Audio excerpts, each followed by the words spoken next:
Hare Krishna, dear devotees. Thank you once again for being with us in these weekly videos about the Gita for Everyone program. Today we have a very interesting chapter. It's chapter 15 called the Yoga of the Supreme. What does this mean? Yoga, the title, refers to the connection with Krishna. So in this particular chapter, Krishna will explain to us a very specific path of how to know him, how to obtain him, and how to get out of this material world, this prison house. So just taking first of all the analogy that we use for this last sections, chapter 13 to 18. We're entrapped in this prison, and then we want to get out. Krishna, as we remember in chapter 13, he enters into the prison house within our body in the form of Paramatma. In chapter 14, he explains us how can we cut the bars or the modes of material nature. In this chapter, he will bring forward the topic of the Vedas. And this, we want to compare it with a map.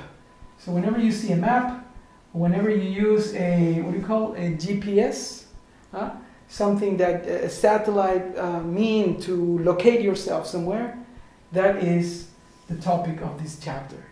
Because Krishna explains how can we walk through this material world and return to our source, to return to him. The chapter begins with Krishna presenting this famous analogy in text number 1 up to 4, where he presents the banyan tree. Banyan tree basically is the description of this material world according to the Vedas. So this is how Krishna starts giving us a very detailed, what does the roots link us with, the leaves, the trees, all the parts, the twigs, and all that. It's referring to some aspect of human existence in material world. So this is how the chapter begins, with this impressive contrasting analogy, perhaps the most noticeable analogy that Krishna uses in the Bhagavad Gita, the banyan tree. Imagine a tree that it's standing next to a lake or a pond, and it's upside down. Just like when you see with the reflection, that's how this tree that Krishna is describing, it's presented. Chapter 15 has only 20 verses. That's why it's one of the easiest chapters to remember. Why? Because this chapter and chapter 12, same, has only 20 verses. So it's very easy.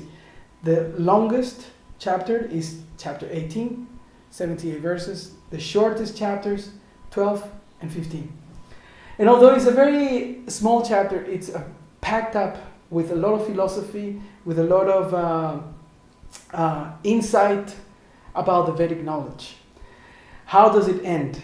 It ends explaining that those who understand Krishna, those who know him, are able to become wise, and their endeavors will achieve perfection.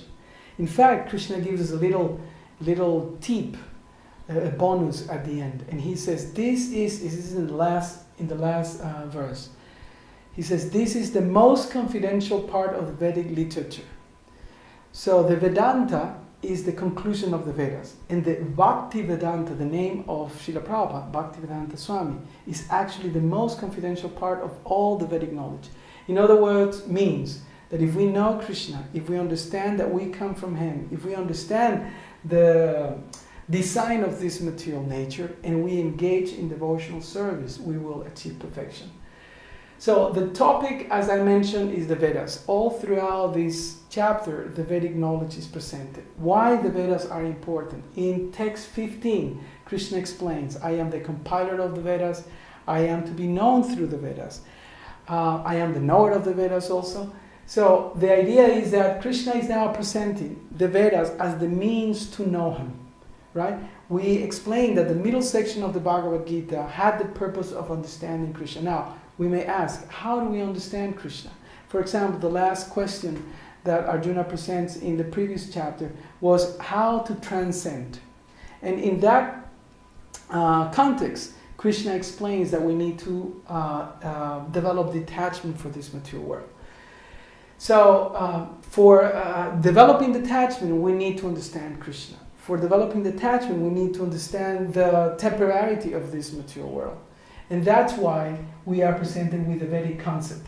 If we understand the Vedas, it's like having a map of the prison house, and then you know where to drill the tunnel, where to go under, where to turn, etc. In that way you can escape from this material world.